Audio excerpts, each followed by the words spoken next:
Number you are, okay. I'd like to call the Building Safety Committee meeting for Tuesday, July 11th, 2023 to order. And I suppose it would make sense to do a roll call vote of those attending. Commissioner Rexroth? Present. And Commissioner Wessel? Here. All present. Okay.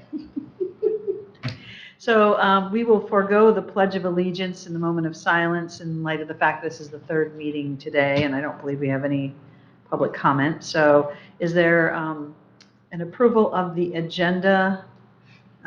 First we need an elected chair. Okay, that should probably have been moved up front too. Okay. So in regards to the election of chairman for this committee, do we have any nominations for chairman?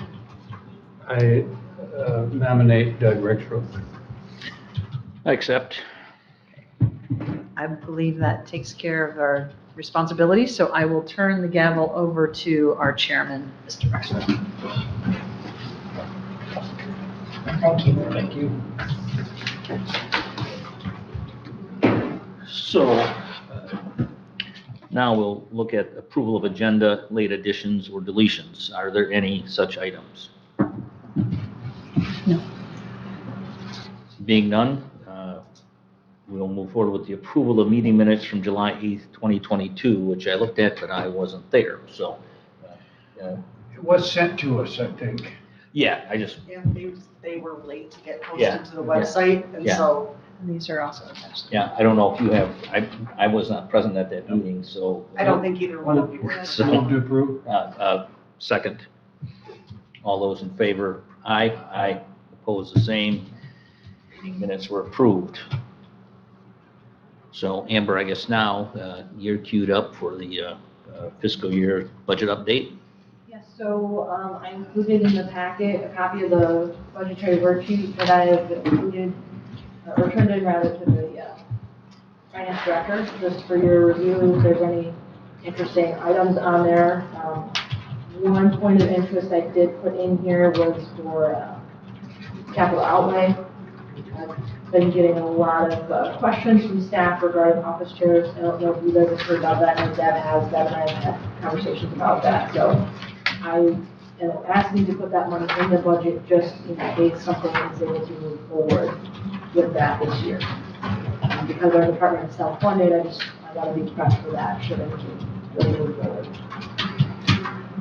My only concern in that item was the 18, it's $1,000 a chair. That sounds pretty, I'm trying to estimate that, I Yeah. don't know, it's just a random number that was Okay. given me as a suggestion. I hope it's not that much, that seems Okay. like a lot for a chair, but. okay, that's all right. We're on the same page. It just Yeah. sounded like as long as it's just a placeholder right now. Correct. Okay. Another item I had in the packet for you guys was, I did a revamp of the revenue summary report that you guys get every month. And I included some information to show you where we're at year to day in terms of what's been budgeted and what we accumulated. It's strictly for revenue. I don't have access to all the expense information for that. I was just checking with the finance department, but overall, I'm checking on that every month as the reports come out, but I'm happy with where we're at for revenue so far today this year. Okay. Any questions or discussion on the financials? No. Move on to the tent permits item, I guess, is next on our agenda. Yes, so $1 tent permits. This has been in place long before I joined the county. Anytime a tent goes up in the county, a permit's required. There was something, at some point, the board got involved, and the fee has been set for $1. These are tents that are typically up on the weekend, your church events for seasonal chicken dinners, street fairs, art festivals, wine festivals, all of those fall into that. Weddings. Yep, weddings, not to be confused with our seasonal use permits where those tents are up for the duration of the summer. These are specifically a one-time event, usually on the weekend, sometimes during the week. The issue that my staff is running into is that the tents go up, we're not able to perform an inspection. that presents a liability to the inspector signing off on it, the department, and then to the county. We're permitting something we're not looking at. So it's to the point where my staff are drawing a hard line in the sand, like, we gotta do something about this. I'm not signing my name to anything else that I'm not looking at. So I talked to the team collectively to see what kind of solutions they could come up with. And it's kind of a difficult situation. They're asking potentially if the tent is used in 48 hours. So let's say the tent goes up Friday evening and then comes down Sunday morning. Then we wouldn't require a permit or something like that. We're not able to witness it. If the tent is up during the week, or if it's up before, some notes here. If it's up prior to Friday or early enough to allow for an inspector to do the inspection on the way home, then we would permit it. So I had one here this past weekend. They had a jazz festival memorial in Science Bay. So that tent in that case was put up by 2:30. So I was able to have an inspector look at that when he left the office at 3:30. That's our like last minute type of inspection we do. The other issue we're running into is that the tent fee permit is only $1. I would like to propose raising that to at least $50 for the inspector going out there, the amount of paperwork and time my staff spends on this. That fee is way too low. I know that there was a lot of pushback at the time that they were maybe asking a lot of money for the permit at that time. I don't even know what that fee was before they did any stating the paperwork. But I think $50 is a fair compromise in raising it. That at least covers the cost of the inspector going out there. It doesn't cover anything administratively, but in the interest of not being exorbitant in what we're asking for here.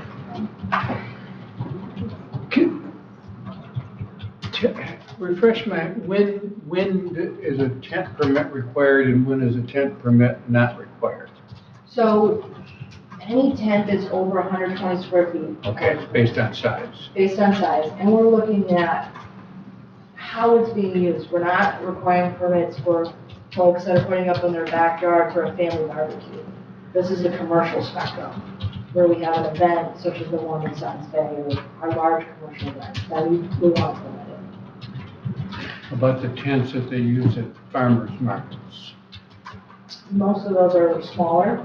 Okay. We haven't been requiring permits. That's the other thing that's coming into play is now that COVID's over, people have had time to think about ideas and different things they want to do.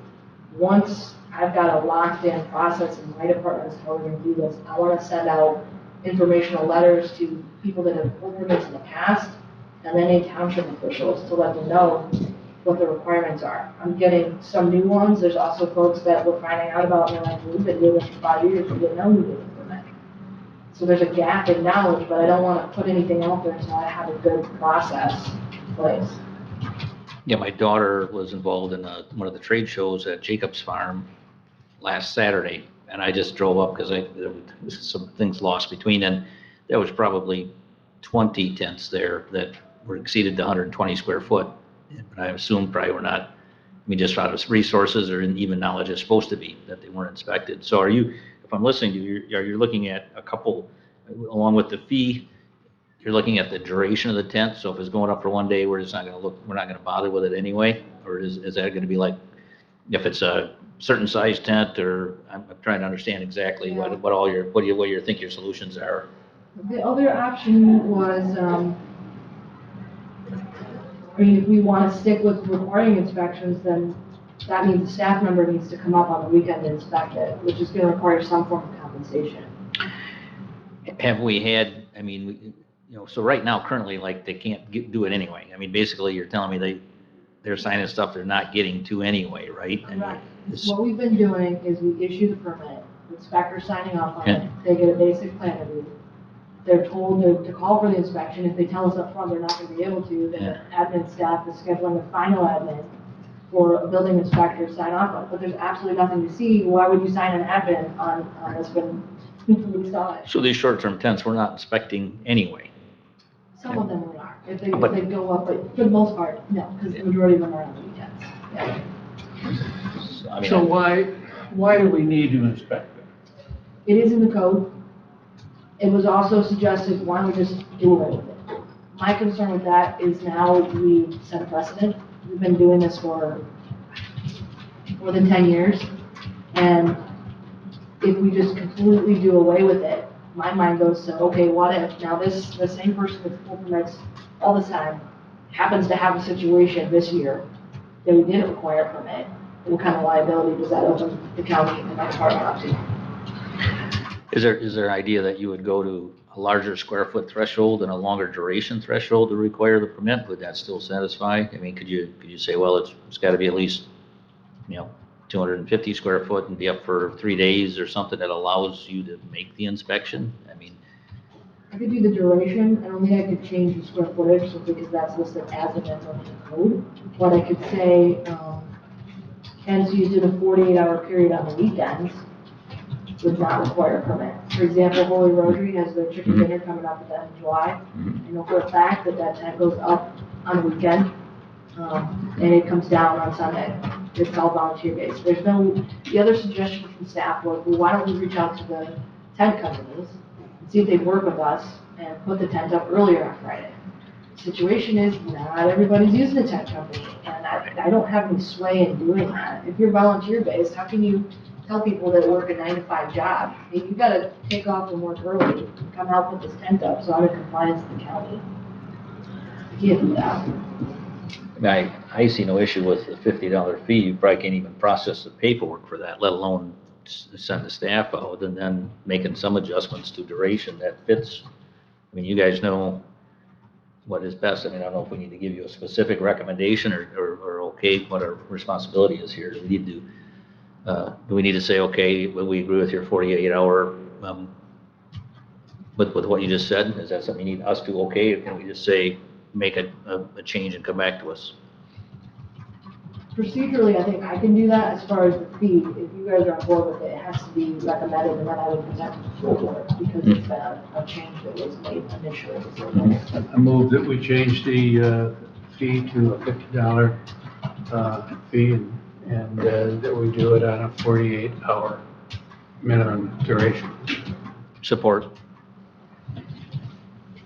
We don't really need to vote, it's just us, right, Julie? I mean, I guess do you need a roll call vote? Yeah, No, you don't need a because- roll call vote, but just a, Do we need a vote?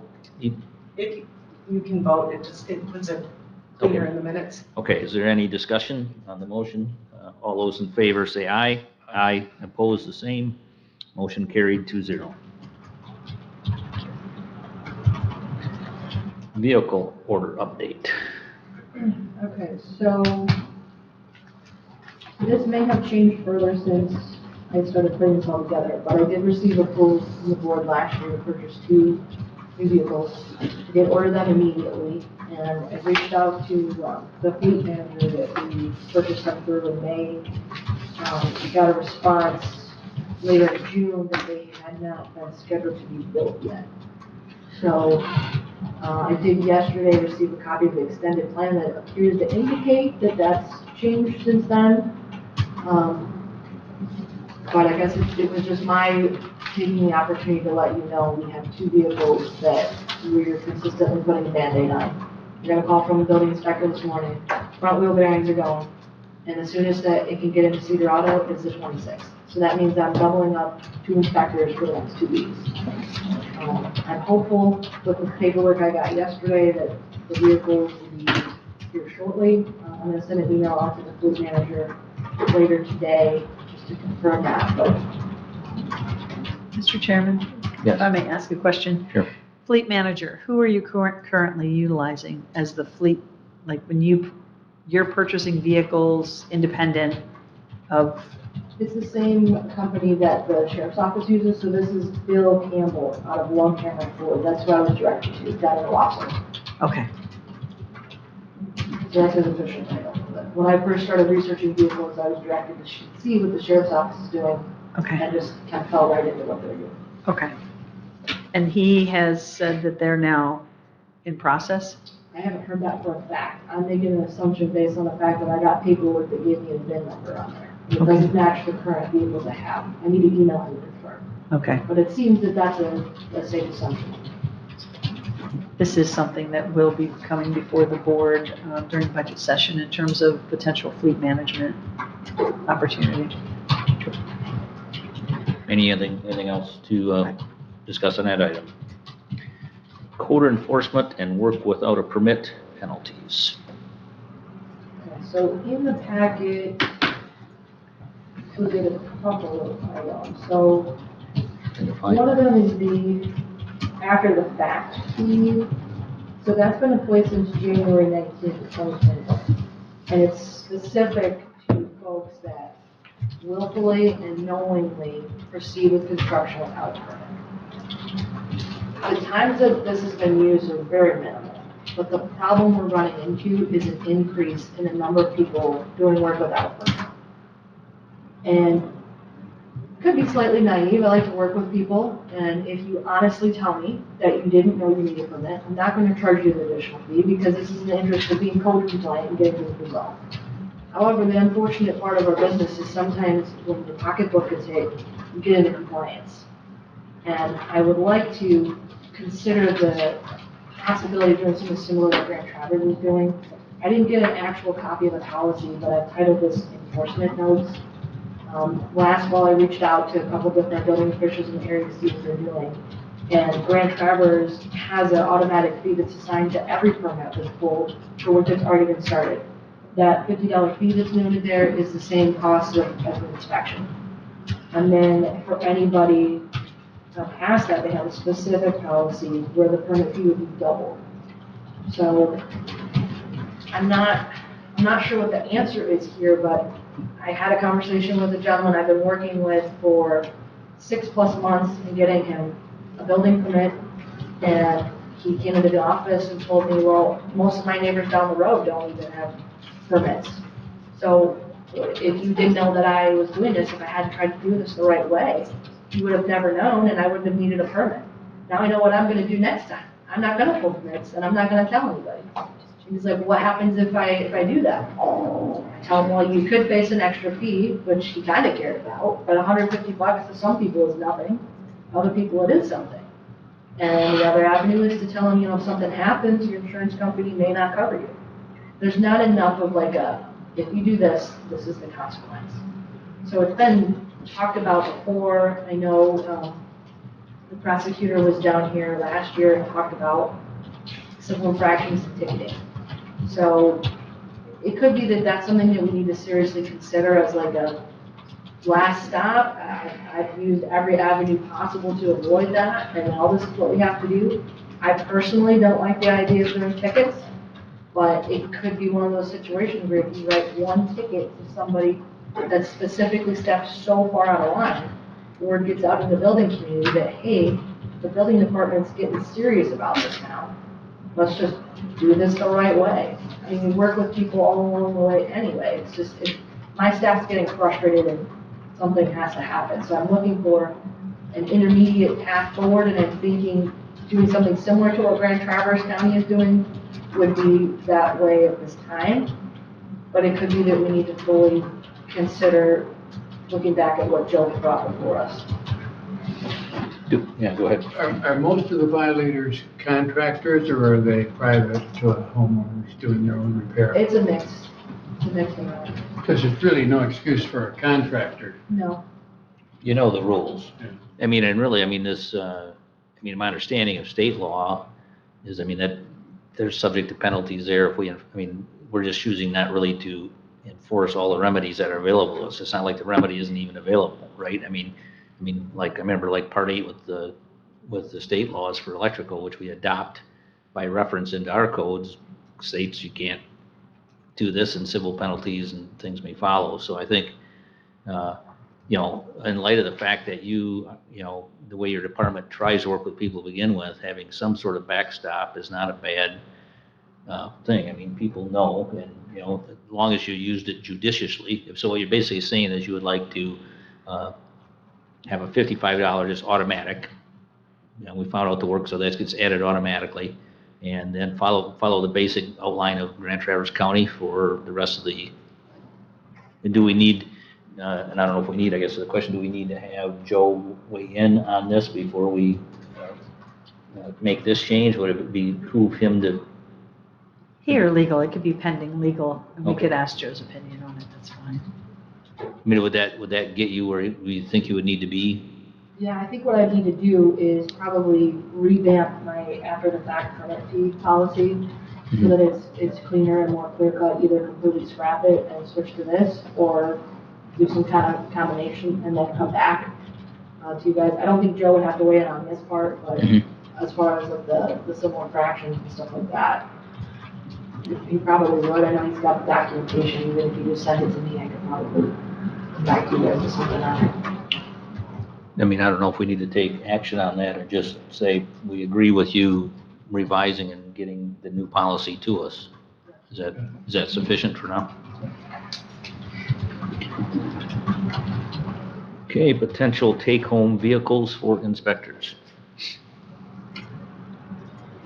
So a couple of the inspectors have asked me to see if that's a possibility. I've got 4 inspectors, 2 of them live in the Suttons Bay Northport area, so they're not as concerned with that option. I've got 1 inspector that lives in Benzie County and another that lives closer to Traverse City. So the argument that they're making to me is we can do more inspections in a day if we could take the vehicle home. The Benzie County inspector is saying, I could hit up a couple inspections in the southern end of the county on the way in. I think that this used to be something they did before they switched the inspectors to being contractual employees. I don't know what the history is, what this would entail. I'm just following up to see what the vibe is on doing this, what requirements would have to be made. I can think offhand in my department, I'd probably have to do some kind of just departmental policy as to how this would work. I've read a little bit through the vehicle policy, and it kind of states something like that. There has to be agreement, within here, but then within my department, I would have to have some kind of procedure and policy in place too. So I'm just looking to see. I had this issue with the jail. The jail administrator would take a car home. And I don't know where it stops once you start allowing people to have cars.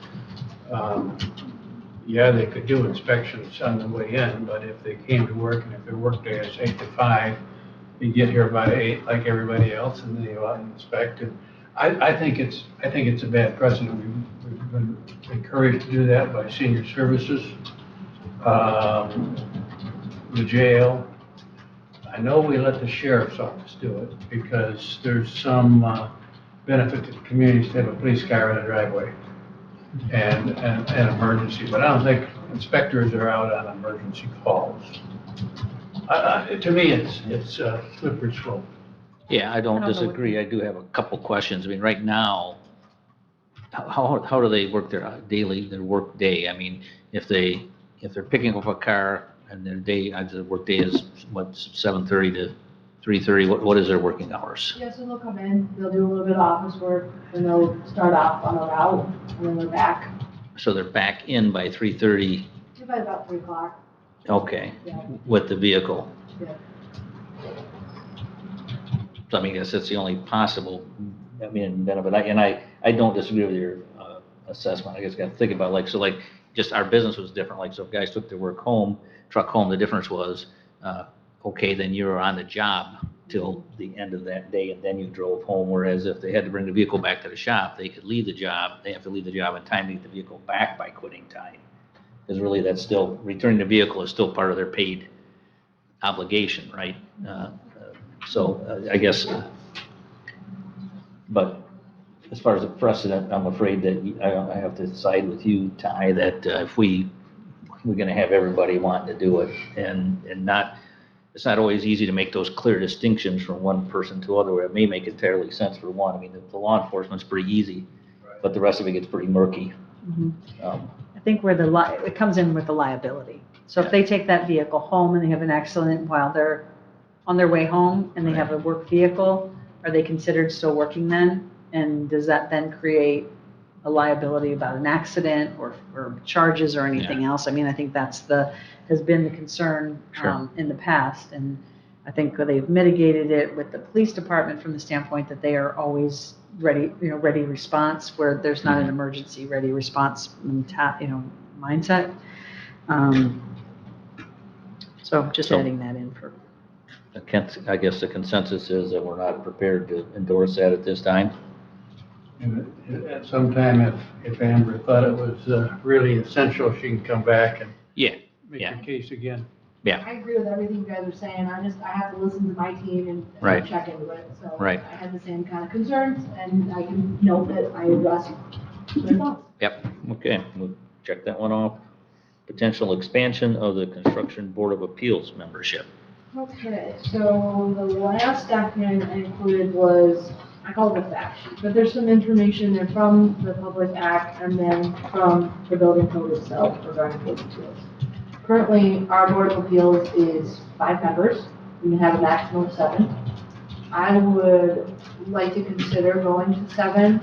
We've had a couple of appeals in the last year and a half, and it's been a struggle with that 5-member board to get everybody there. I'll call them, I'll tell them the date, the time, and then inevitably somebody calls me the day of, they can't make it all of a sudden, or, it just, once you go to all of that to get that date scheduled, and you're working with the person making the appeal, it could be very difficult to then have to reschedule if you don't have everybody all of a sudden on that day. So there's some information as far as who has to be qualified, can't be a member of the government here or my department, but anybody that has experience in the trades. And I talked to a couple of the local building officials, and one of them, the guy up in Leelanau County, actually does have a 7-member board. He highly advocated going to 7 members for that very reason. And the majority of these people are actively engaged. It can be hard to get someone actively engaged because if an appeal comes up, it's usually first thing in the morning, you're not working that day. But we do have a representative from each of the trades. We have 2 architects on there. So these 2 additional seats could be anybody with experience. So you need a certain amount to have a quorum to carry on business, and so if it's 5, you need 3? Is that correct? I'm asking, I don't know, I assume. Yeah, and then when it comes to the voting part of things, it's the majority of, even if they're not all there, it's still that majority. So when it comes to the voting, it gets very iffy. So if you went to 7, you would need at least 4 to show up to carry on business, and that's the reason. That's where I'm at right now. If I have 1 drop out, I'm good. But if I have 2 drop out, I'm looking to increase my odds. If 2 people drop out, I'm still okay. Versus right now, I'd be in a little bit of a hardship. But if you increase it to 7, then doesn't it increase the number of, like you still, if you increase it to 7, you're still gonna need 4. Right, but right now, with the members on the board, I know one has some health issues, and it's very hard for him to be here and even virtually. So it's always kind of 50-50 if he'll be available. And then if anybody else, if someone had a conflict of interest or anything like that, all of a sudden, we're having an issue at the meeting, we'll hold a meeting. So you said you had a couple people in mind, you're thinking that they are more likely to be able to make these meetings, and I would like to either send out something to active contractors or maybe do some postings to see if we could get some interest generated that way. Mhm. I don't know how the appointments work. It sounds like, we got some individuals interested, then they would be presented to the board, and then you guys as a whole would be able to make that appointment. I don't know fully how that part works though. I guess I don't have any problems with, if you think it improves it, I have some of the same concerns you have, Deb, is whether it really helps or not, but you're the one in charge, so I guess if you think 7 is easier or better. And I think because it already states that if this is the code and fact sheet, if it says that we can have not less than 3 nor more than 7, I don't know if we need any board action to increase that number. I'm reading through the Construction Code Act, and I don't know, we need board action to approve changing it from 5 to 7, but there's board action required to Appoint. appoint them. So by appointing them, I guess we've approved 7. I mean, if we appoint 7, then I assume we've approved that. So I suppose that if the committee would approve April to seek additional individuals, and if there were individuals that could be then submitted to the committee, then they could be submitted to the board for approval. Yeah, I mean, I can't see anything. I mean, we would look for a motion for the first part to authorize her to seek 2 additional. Can't hurt to have it, I guess, and you've got so. I move Yeah. to request that Amber seek out with the field and come back with a recommendation of 2 additional members of the Board of Appeal that would be submitted to the Board of Commissioners. Support. Any discussion? All those in favor, aye. Aye. Opposed, the same. So you'll be finding a couple other people and bringing them to us. Yep. Okay. Any other items? Deb asked that I just give a quick update regarding the Traverse City Whiskey project. They are on the docket for later this month for reconvening for our Board of Appeals. We've not been able to come to a consensus as to a resolution there. The big issue is ventilation. There's some electrical issues that are wrapped up in that. Because we can't move forward with the ventilation issue, we can't move forward with the electrical issues. So, the county board did approve consultants for what we are calling phase 2, which is a distillery project. At that time, I reached out to the mechanical consultant to see if he'd be interested in giving his opinion on the current building, storage building. So he did weigh in for several months, participated in meetings, email exchanges, phone conversations, and supported what our department was saying. So without being able to move forward, in fact, I think we took steps backwards. So we're going to go back before the Board of Appeals. We'll hear this information, the additional information from the third-party reviewer, and make a determination there. I'd assume the ventilation issue is to declassify the area, and that's when the electrical could be approved, because it has to meet the classification of the area. That's why they're tied together. That is all intertwined. Yep, okay. Yep. We did have a method approved in place at the time we issued the permit. They were going to do natural ventilation. Then they realized that triggered things on the electrical end of things and immersed ourselves in mechanical. And now we're at a disagreement as far as the ventilation rate. We're interpreting the code at 1 CFM per square foot. They're interpreting it as 0.06 CFM per square foot. Substantial difference. Substantial difference. They really want to get the bills moved in. We've been trying to work with them to that point, but we can't allow anything to go in that building without ventilation in place and testing. Their argument is we want to make sure that we don't over-design the system. And I get that because you're paying for it. So we want to start at 0 and do handheld testing. That absolutely cannot happen. You cannot start with nothing and start with a product in. It doesn't meet any of the safety requirements. So that's where we're at. We'll see what happens at the Board of Appeals meeting. We'll go from there. I think it's worth noting that the consultant had identified even a higher level of requirements than what our building safety. So from the standpoint, there has been flexibility. He conceded that what has been recommended is fine, but this is not an easy issue to address. And there may be future discussions. Yeah.